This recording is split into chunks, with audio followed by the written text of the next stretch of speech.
sees that on the new record you've been working or will be working with Bernard Edwards and Tony Thompson. What did you think of Chic? I mean, what to you? Nothing. Never heard of him. Not kidding. Really? Is that right? Yeah. You hadn't heard of them before working with Power Station? Well, I'd seen the names and stuff, but it isn't my kind of thing. I mean, it was just through your experiences with the Power Station that you... That's right, yeah. Joined up with these guys. Each one, he doubled in. So I guess you figured that when you worked with him at the Power Station that you could do your own solo project the same. Yes, because I've been looking for a producer for 2 years because I was looking to cut this album as a live issue with a rehearsed band on the floor with me singing with them. And I've been producing myself and other people for the last 7 years, so I had a particular idea of what a producer is. And within 5 minutes of meeting Bernard Edwards, the chemistry was perfect, so I said, found him, kind of thing, you know. What establishes that sort of chemistry? I don't know quite understand. An understanding of what the gig is worth, what you want out of it, but aside from that, it's magic. This is going to overlap with what you just did, the description you just outlined, but you tend to place more value on, say, the personality of the people you're working with? Than the academic thing? Or, yeah, but then the planning side. In other words, you don't plan everything in your head? And No. I'd rely on instinct and accident and personality and vibes. I just can't really believe that you've never heard of Chic. You know, you've never heard any of their stuff before.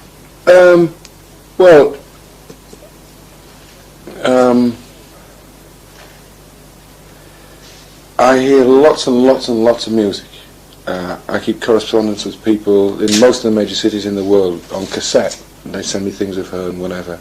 So this stuff had been through my house, but I skipped the needle. It wasn't my kind of thing. I just didn't like them. Is that right? There's sort of general recognition that the roots of pop rock music are basically black, and over the past several years, quite a few musicians have tried to dig back deeper, go all the way to Africa and start listening to King Sunny Ade, Juju music. I introduced King Sunny Ade to Island Records. Is that right? And had my company sign them up, yeah. Maybe you could explain, like, what brought you to that level?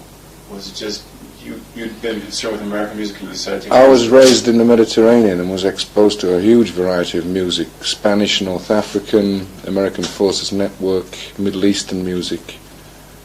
It just stuck.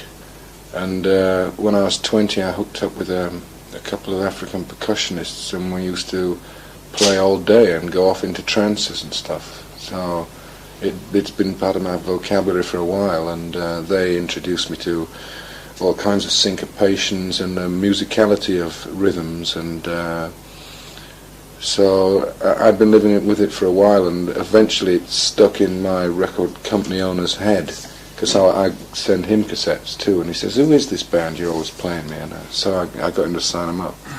Is that right? Well, in your case, it's kind of bread and butter, or meat and potatoes, but how about for the other musicians? Do you think they just kind of... I have no idea. The music, I think, is magically appealing. Once you're exposed to it, it carries a spirit with it, you know. I mean, I don't know if you've ever been to a Sunny Ade concert, but it's like... It's really something, you know. So maybe to probe a little bit deeper here, have you ever thought about why there's such a renewed interest in music of Africa, music of the Middle East, music of the Orient? It's sort of an ethnic music type of boom. It's a difficult question because how do I put this? If I suspect a trend, I'm off in the other direction, like a shot. So, you know,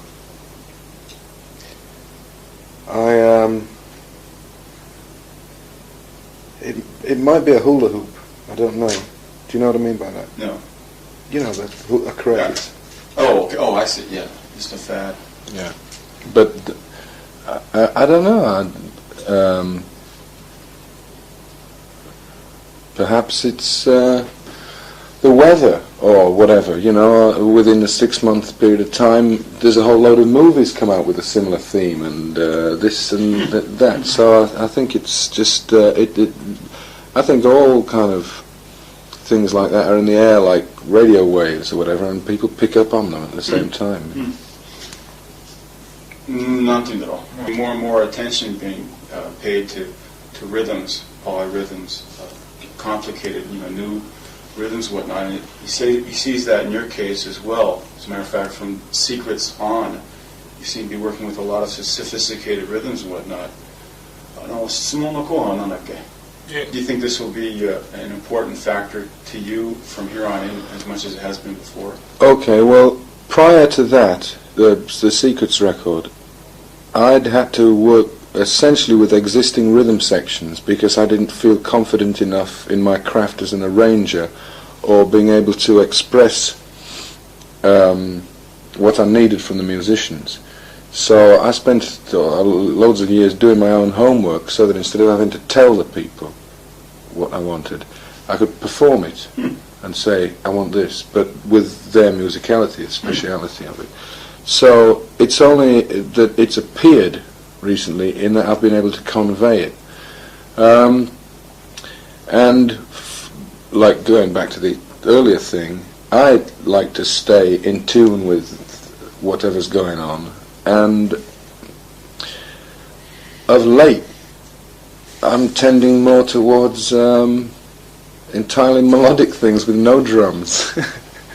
Because there's such a trend of doing rhythmic things, You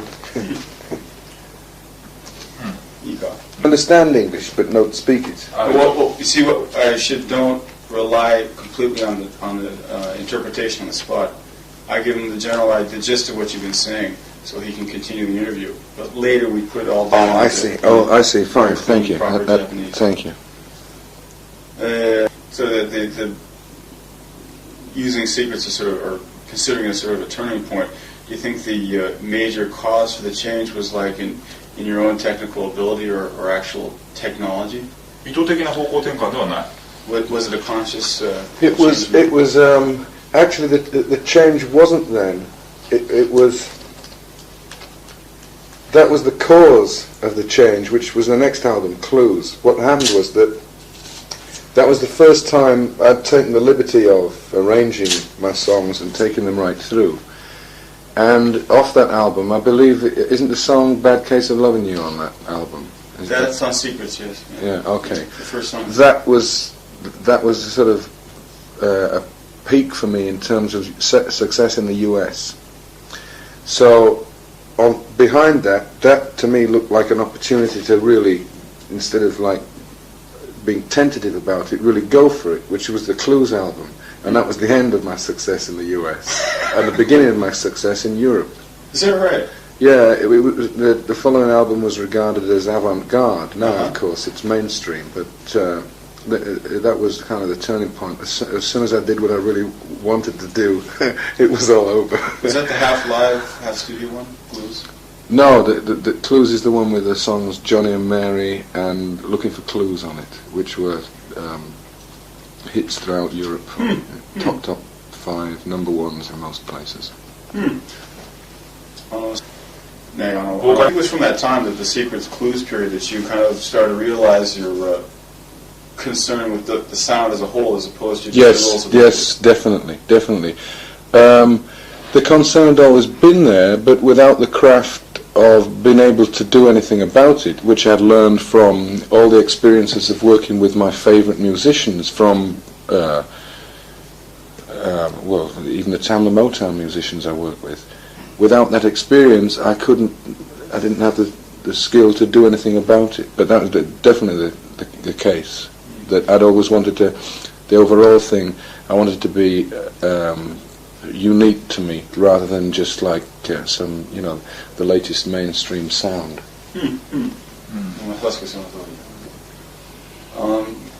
Tends to look at you as the type who tends to do what you want to, and then kind of when the general public catches up with you, you sort of switch on to the next thing. That's right. No Yeah. understanding. I don't know whether it's well. とどまればもっと大ヒットが出るとかそういうこと思わないのかしら。 Wait a minute. I'm trying to find a reaction to the question. I mean, it's an accurate Basically, assessment, but it's not out of any perversity. It's just that I do nothing other than make music, and listen to music and absorb music from all over the place. And my tastes are very Catholic. I like Mozart, I like AC/DC. So I'm always trying to integrate and re-illuminate traditions in different ways, and I often find that it's 3 years later when the stuff that Rod Stewart does, Some Guys Have All the Luck, and it's a big hit. When I did it, it was weird, and I'm not frustrated by it at all. I'm sort of mostly flattered, but I don't really have much choice because I've got this constant build-up of material that I can't use yet because it's more avant-garde than the avant-gardeness I'm doing now. Although I'm only saying that because in retrospect that's the case. It's not that I think of it that way at all. I mean, I just do what I'm driven to do, but it's definitely the case of that. I mean, I've got the next record is nearly finished in my head. I need a title and 2 more songs and it's finished. So, and I can't see a hole for it in the market at the moment, but it doesn't really matter to me. It never has, and as long as the priorities are straight for me, which is to maintain this is going to sound pompous, an adventuresome musicality.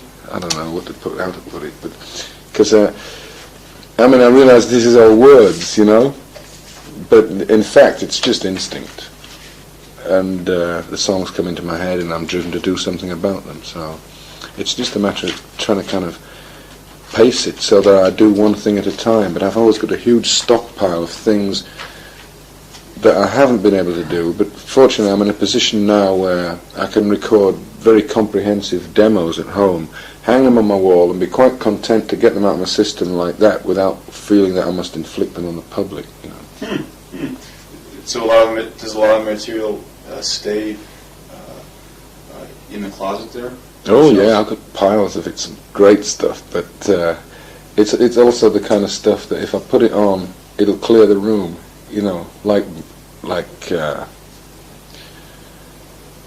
it's not orthodox. Why not put it on the B side of the single or something? Because it's indulgent. Given another 3 years, it'll be mainstream. だから意図的 I'd say like just staying still for a little while to release I just joy hit. did for 2 years. I mean, in terms of in albums, like releasing something, then a year or 2 later releasing similar stuff. Oh no, the idea of doing something twice, I might as well dig a ditch. That's the whole reason I'm in the music business, is that as far as I'm concerned it offers no disciplines. It's freedom,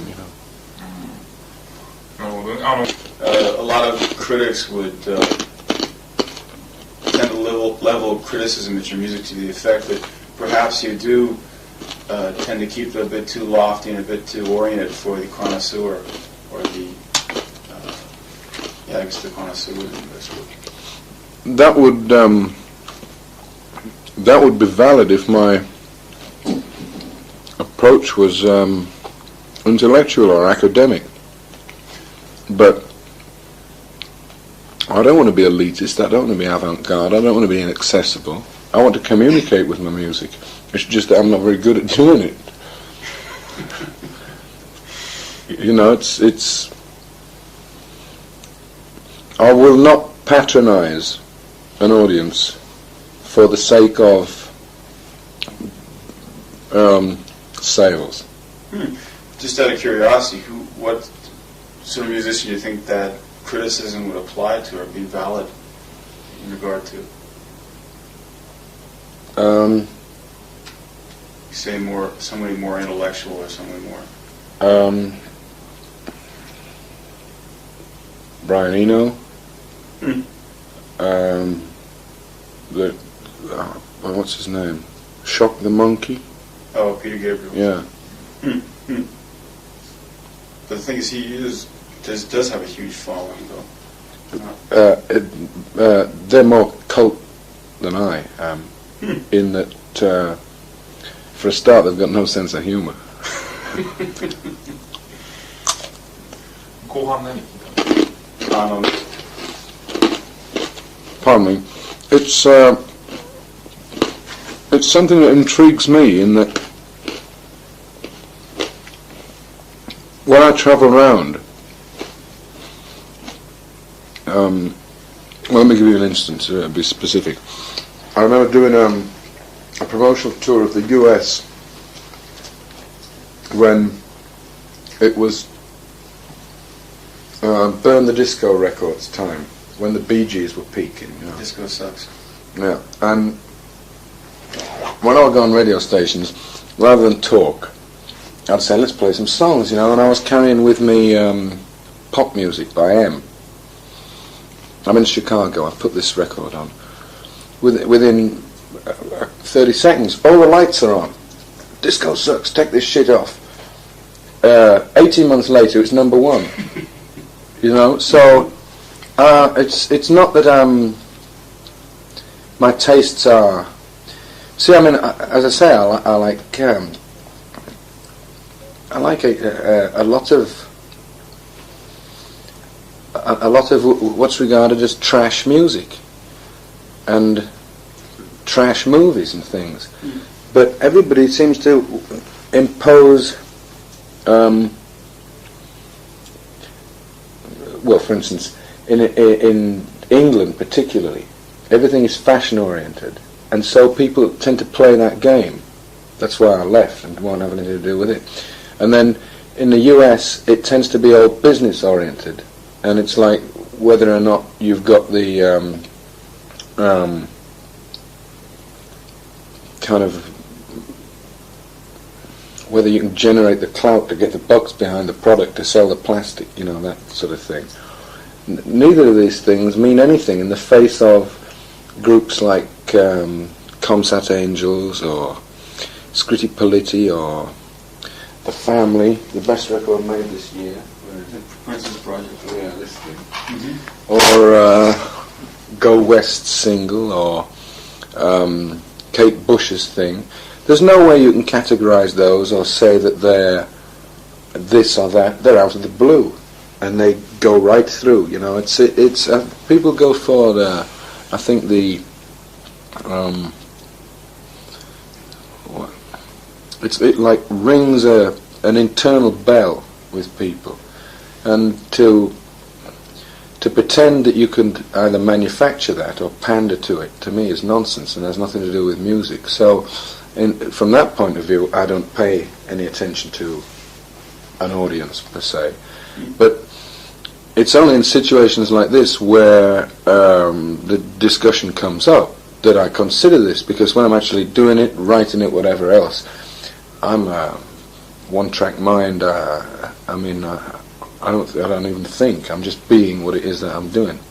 But when it comes up, I consider it because it's my business, you know.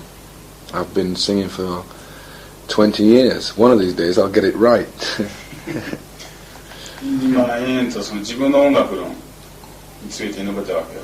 要するに I would really prefer to be simple and direct, but in order to also be satisfying and to include everything I've learned and do that, of course is the most difficult skill. To do something elegantly and simply is very, very difficult. It's, you know, I mean, so it's something that you work on constantly, and in the meantime to pretend to do it is just pointless. Do you think that the Family is a good example of like something done that way? I think what this has is just a spontaneous. I could just feel the guys having a real good time and really been into it, and they're skillful players. I just think it cuts through. どうです kind of, He's going to listen. yes, to stay on the same topic here, do you think you take into account the reactions of people, though, more than, say, others or less than others? From what you said so far, it would appear that you... The reactions that I take into account are, I'm walking down the street in Florence, and somebody in a store runs out to me, doesn't speak English, and sings one of my more peculiar songs to me, and shakes my hand and says, "Wonderful, wonderful." Or I get a letter from a couple in Minnesota who said, "Oh, this one song of yours, we met through it, and it was our honeymoon tune," and all that. Or, I can't tell that story.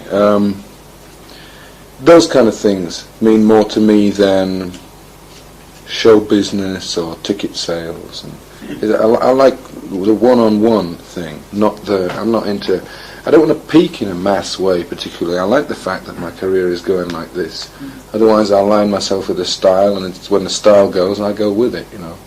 It must really infuriate you to read some of the reviews. I've read some scathing reviews that shocked me. Does it ever hurt? Yeah, it's frustrating. Well, especially when they're personal, and they seem to like to be personal. But anyway, I mean, I should come playing Duran Duran, get it a lot worse. I remember like Rolling Stone called your stuff like R&B for snobs or something. Oh yeah. And you feel like washing your hands after reading that kind of stuff. Yeah, in fact, I just wrote Rolling Stone a letter for badly misquoting me, putting words in my mouth and attributing a condescending, patronising wit to me. I'm quoting my own letter. That I actually recorded this particular interview because they'd done it to me before, and they were asking me about the power station, and I know that they're the whipping boys, so I thought, I'm just to make sure, and I read it, and so I had to write them a letter. Unfortunately, it was published in the new issue. So I'm really down on that kind of thing. It's crummy, you know. It's pointless as well. But as I say, I can't really take that too seriously when other people have it so much worse than I do. And my satisfaction is getting it right, whether or not, as I say, these instances that I quoted mean a lot more to me than the general idea. I mean, I read scathing interviews about other people that I like, or even worse, they don't even review the records I really love, you know. 気にするか気にしないかとどっち? You probably already answered this question, but the fact that you dropped out of the Power Station project before the tour, therefore sacrificing, I guess, access to a larger audience, basically owes to your approach to music that you've outlined so far.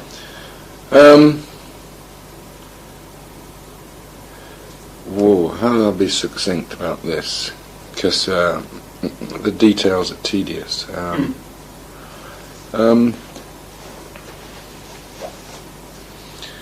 Let's put it this way. We only had so much time right behind what was essentially a completely accidental project. It was fun in the studio. There was no record in mind or anything. We were just having a laugh and making stuff up, you know. It wasn't for any purpose at all. It was kind of a holiday, especially for me, being in part of a singer in a group after. So all the time I was with doing the interviews, it was no, we would never attempt to do this again. It was totally spontaneous. To do it twice would be contrived. How could we go on the road? We've only got 8 songs. What are we going to do? Play them 3 times? So when they called me up and said, "We're going on the road," I was in the middle of doing my album, and I said, "Are you?" So we got together and talked about it, and the following day they called me back and said, "You're obviously not into it. Your head's into doing your album, so we can go ahead, stick with it." So I said, "Great." Next thing I knew, they were going out on the road. Do you know what they are doing? Are they playing everything 3 times? I've no idea. Good luck to them. I mean, it was and is John Taylor's baby. もしダブってたら What if they decide to go back to the studio again? You think you'd be willing to take another little vacation there, enjoying them. As I said earlier, I don't like doing the same thing twice.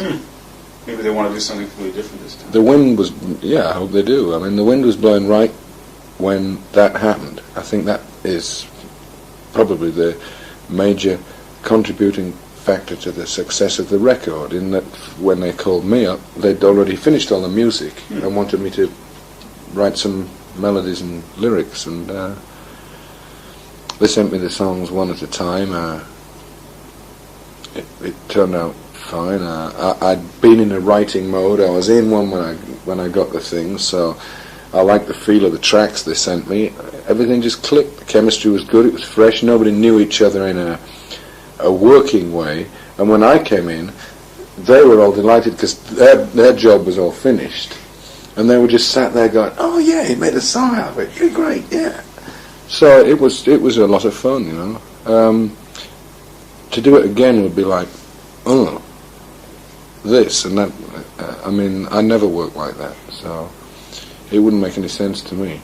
Mind you, Andy Taylor cut a couple of tracks with Tony Thompson on his own, and came to my place in the Bahamas and said, "Oh, he'd just come from the studio. Listen to these, because Andy's he plays all the time. He's a rock and roll guitarist, you know. He played with, and they're real good. And I've written songs for them, but I don't know what the climate is in the band or anything now. So what happens for the, you know, it doesn't really matter anyway." Yeah.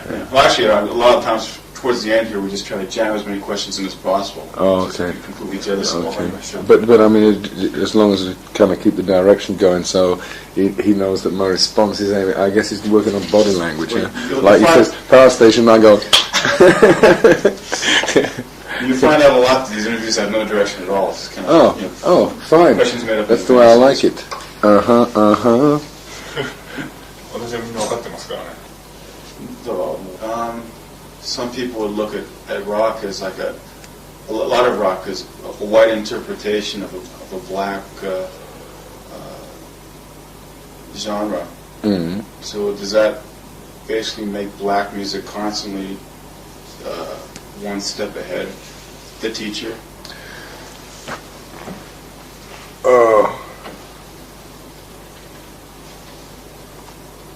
Let's see. I'm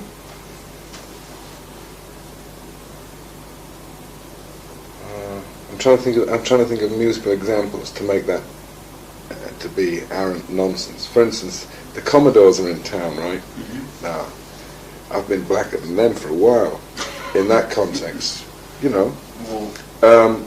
But it's almost, to answer the question directly, is almost like propagating a stereotype. Mm-hmm. Sure, there's the roots here, but information is meant to be built on. It's not exclusive to colour at all. Although, listening to a lot of British rhythm sections, you'd think it was. It's all information is for everyone, and as it builds, and obviously there's the danger of being what's the word dilettante and just dabbling in things for fun, but or for stylistic reasons or whatever. But I wish that were the case. James Brown hasn't made a good record for a long time. I wish he would. I mean, he's the real thing. Of late,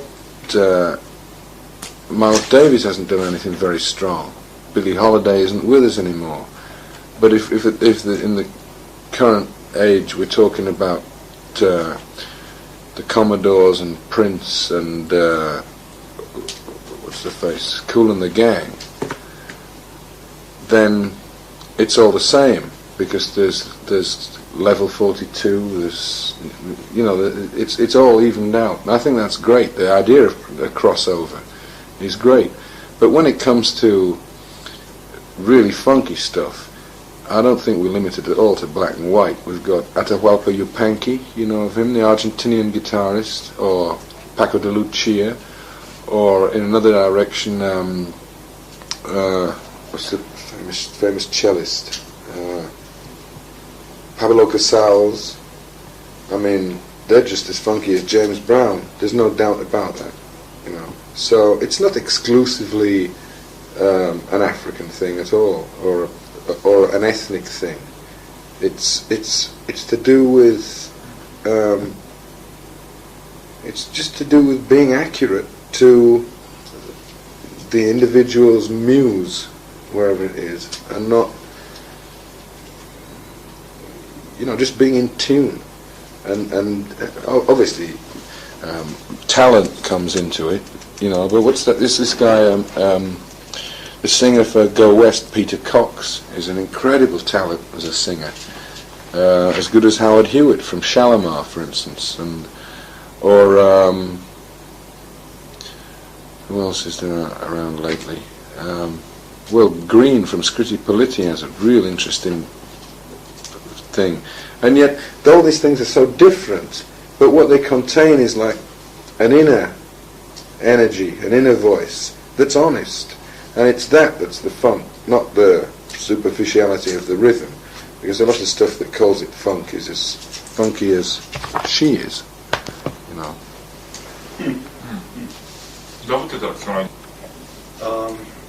This is going to kind of probe in sort of a touchy area, but have you ever like envied black musicians for any sort of a...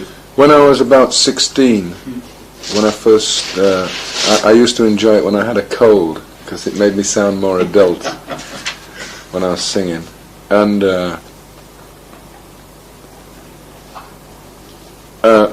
but there were pragmatic reasons as well, in that in those days the thing that the band spent least money on was the PA system, so your best bet was screaming at the top of your lungs and doing Little Richard and Wilson Pickett tunes, you know, if you had that inclination, if that was something you had in you, you know.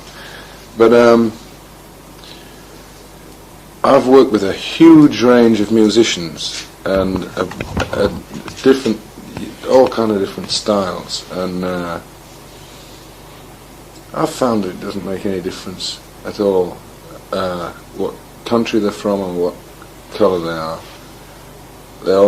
They're all individual personalities with their own set of informations, and as far as you can tell, it's the first time that particular person has existed with his particular interpretation of what it is, and it's the chemistry of when those people come together is what makes the music, not anything else, you know.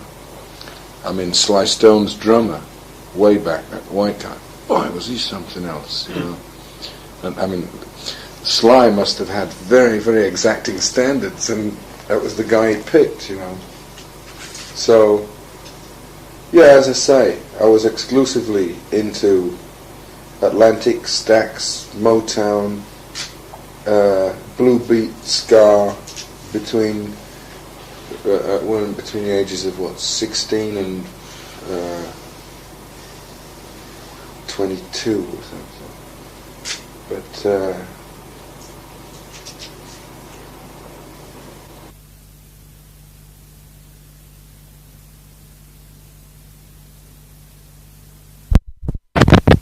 find yourself interested in so-called blue-eyed soul singers like Paul Young or Alison Moyet? Alison Moyet, oh, come on, man.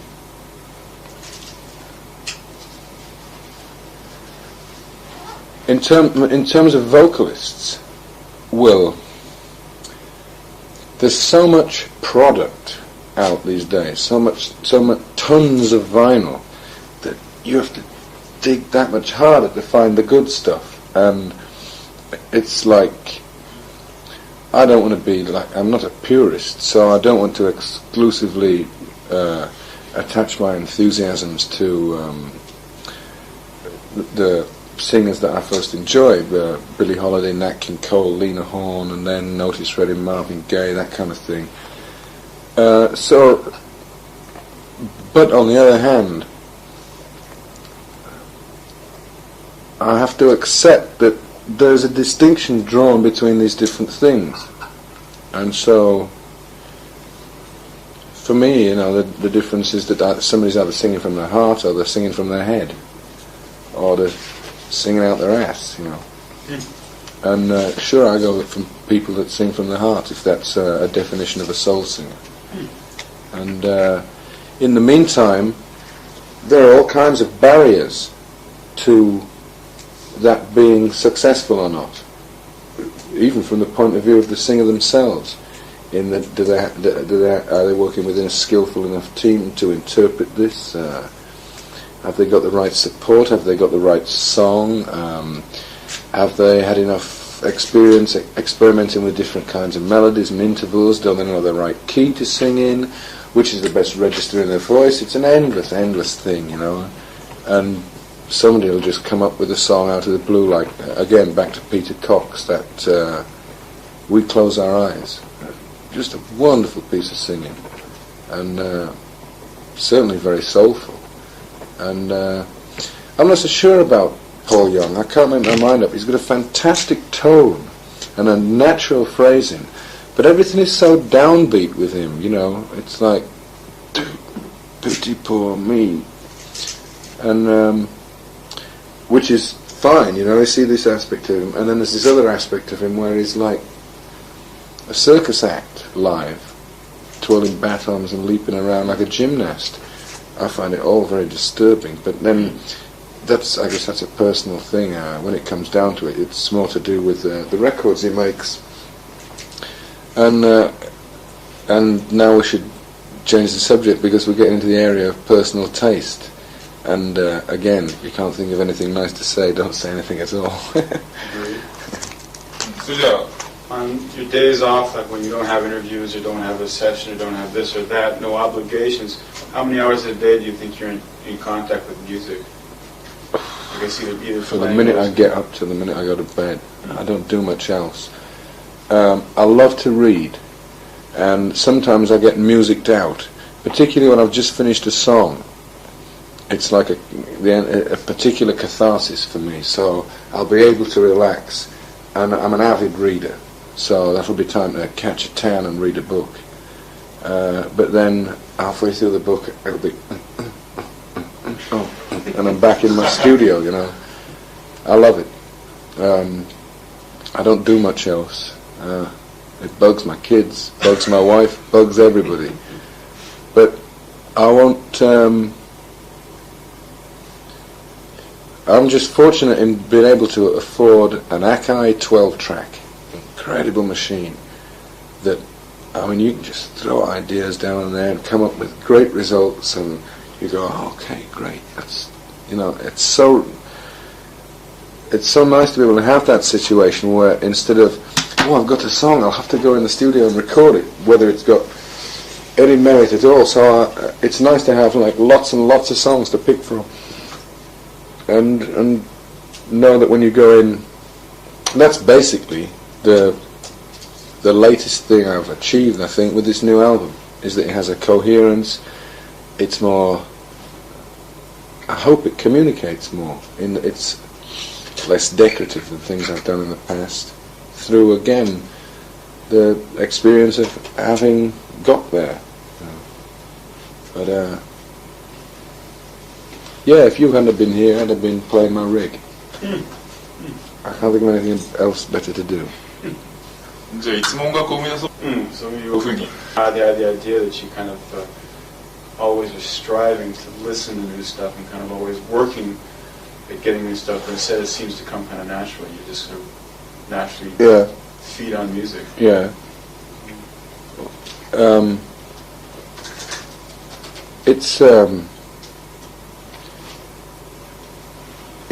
It's so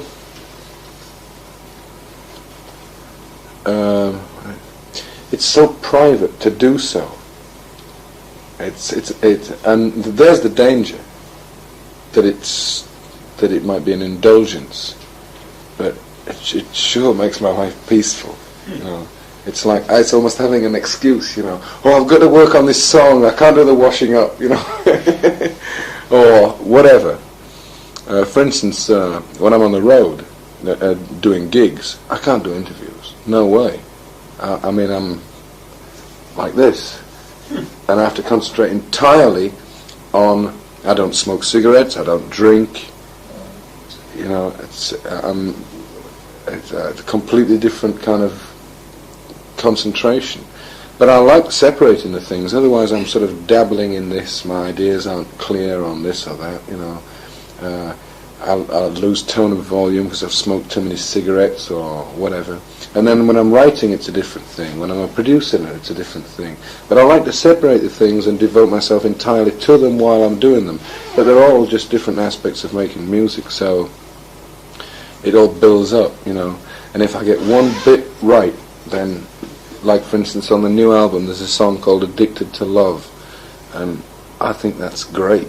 And I don't hardly ever say anything like that about my songs.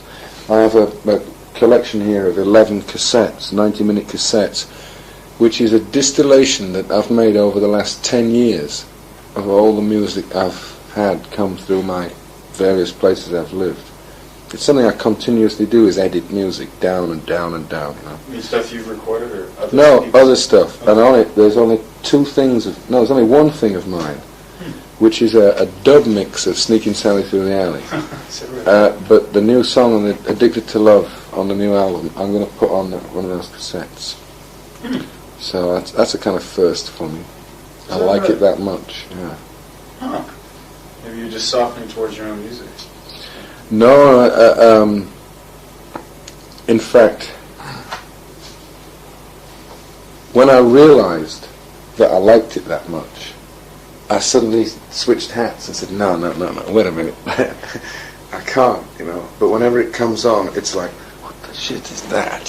What's that? Because the song came to me at like 3 in the morning. It woke me up. And, you know, it was like a dream, and I kept getting it in my head and wandered downstairs and picked up maybe and went back to sleep. The following morning I played it back, and I remembered exactly the dream. It was a great way of, it was better than writing down a dream, and the finished thing is better than that, what I was trying to evoke with it, you know. So I got it right that time. I mean, it might not be perfect. I've still got things that I object to about it, but it's as near as I've been so far. とてもよくわかりました。 I enjoy exchanging. You know, when you finished you'd explain this. When you finished a project, the first feedback you get from the media is from the media, and it's always interesting for me to get out and find out what the current climate is, not particularly towards my own stuff, but just towards music in general, and see what's going on. You know, see how unimportant or important it is, because generally the overall climate I perceive in Japan is that there's very little distinction drawn between any kind of entertainment. It's all consumable. You know, there's not much difference between Beethoven and Olivia Newton-John. Essentially, it all comes on the TV and it's for there. So I'm very interested in the fact that there's an interest in the inside of music, rather than just the fashion of it in Japan, over and above definitely Europe, and not so much America, but it's in individual terms, but in America in terms of overall terms, because of what we're talking about, it being a business oriented so much, orientated, pardon me. こうしてプロジェクトを終えるとね、he has the feeling that he's really been able to get to what he thinks is the real you, and so he feels very satisfied by the interview. Good. Well, that's the whole point. Yeah. Good. Thank you very much. I'm glad he didn't ask questions about sex. Asked about sex. Huh? You've been asked about sex? I was first thing this morning on a TV show, and as usual, I answered. It was rather dangerous, to tell the truth. I mean, nothing untoward, but you know, sometimes people don't want to, especially on TV. It was really funny. Yesterday in Osaka, I was asked a terrible question. What do you think about Japanese food? Oh my god, they ask everybody that. They do? Oh yeah. あ、すみません。And do this often then? And you've been in a situation where that's been asked of a lot of people? Well, fortunately, no. This magazine tends to be rather serious. They would never ask me like that. But even so, what's usually the general answer to that question? Well, some guys say I think they're very charming because they're very subdued and docile. Yeah. Some other people say they're very mature and try to cut them down and stuff. It's basically those two. Oh. In either event, they're good.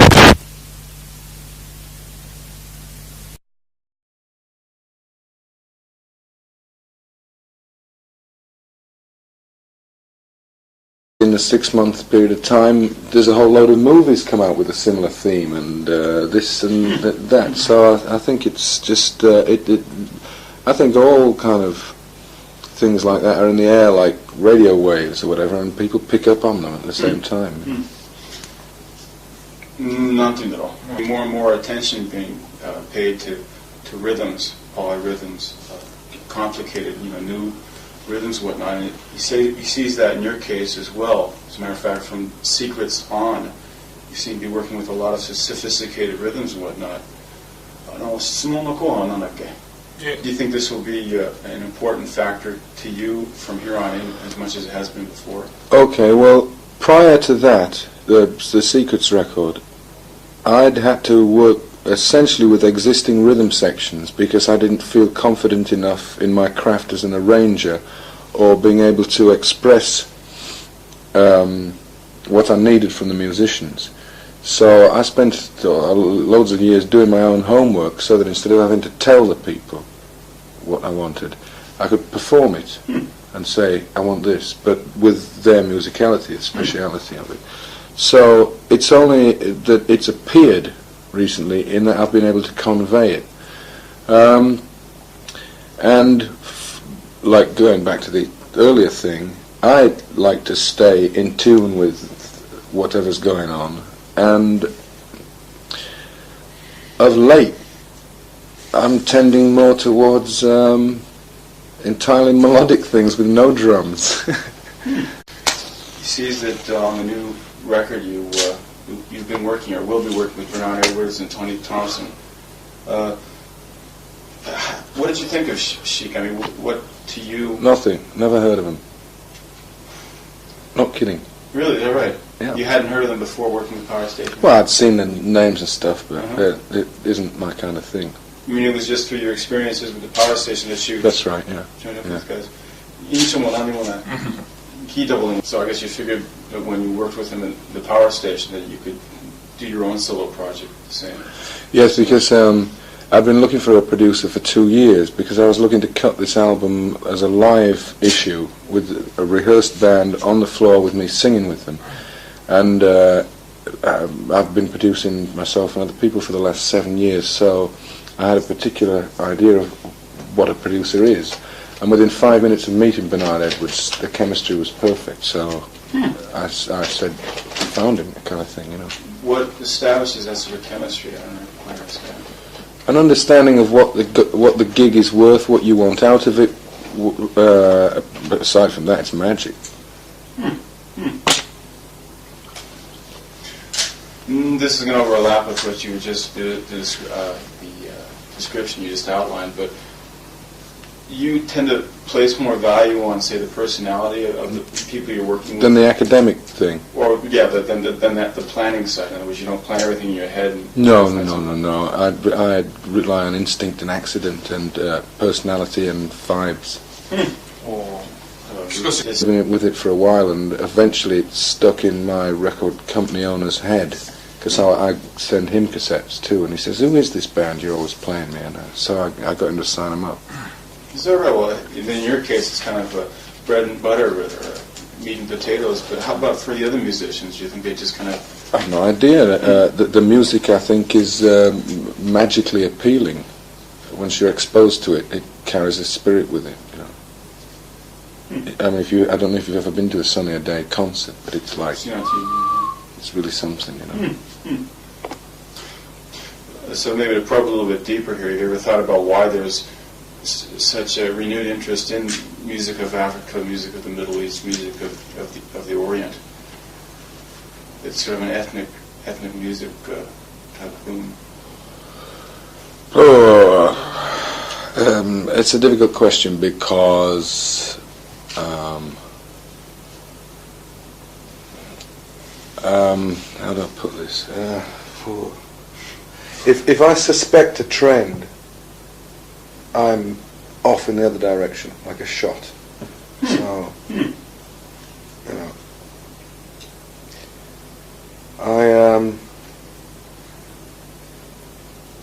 it might be a hula hoop. I don't know. Do you know what I mean by that? No. You know, a craze. Oh, okay. Oh, I see. Yeah, just a fad. Yeah, but I don't know. Perhaps it's the weather or whatever, you know, with it, because there's such a trend of doing rhythmic things, you know. Understand English, but don't speak it. Well, you see, what I don't rely completely on the interpretation on the spot. I give him the gist of what you've been saying, so he can continue the interview. But later we put it all down. Oh, I see. I see. Fine. Thank you. Thank you. So that the using secrets is sort of, or considering it sort of a turning point. Do you think the major cause for the change was like in your own technical ability or actual technology? 意図的な方向転換ではない。Was it a conscious? It was actually the change wasn't then. It was. That was the cause of the change, which was the next album, Clues. What happened was that was the first time I'd taken the liberty of arranging my songs and taking them right through. And off that album, I believe, isn't the song Bad Case of Loving You on that album? That's on Secrets, yes. Yeah, okay. The first song. That was sort of a peak for me in terms of success in the US. So behind that to me looked like an opportunity to really, instead of like being tentative about it, really go for it, which was the Clues album. And that was the end of my success in the US and the beginning of my success in Europe. Is that right? Yeah, the following album was regarded as avant-garde. Now, of course, it's mainstream, but that was kind of the turning point. As soon as I did what I I can't really believe that you've never heard of Chic. You know, you've never heard any of their stuff before. Well,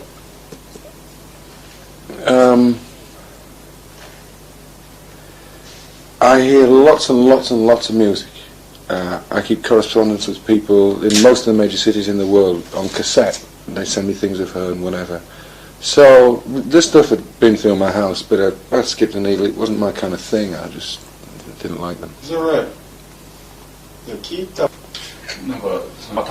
There's sort of general recognition that the roots of pop rock music are basically black, and over the past several years, quite a few musicians have tried to dig back deeper, go all the way to Africa and start listening to King Sunny Ade, Juju music. I introduced King Sunny Ade to Island Records. Is that right? And had my company sign them up. Yeah. Maybe you could explain like what brought you to that level. Was it just you'd been concerned with American music and you decided to... I was raised in the Mediterranean and was exposed to a huge variety of music. Spanish, North African, American Forces Network, Middle Eastern music. It just stuck. And when I was 20 I hooked up with a couple of African percussionists and we used to play all day and go off into trances and stuff. So it's been part of my vocabulary for a while, and they introduced me to all kinds of syncopations and the musicality of rhythms, and so I've been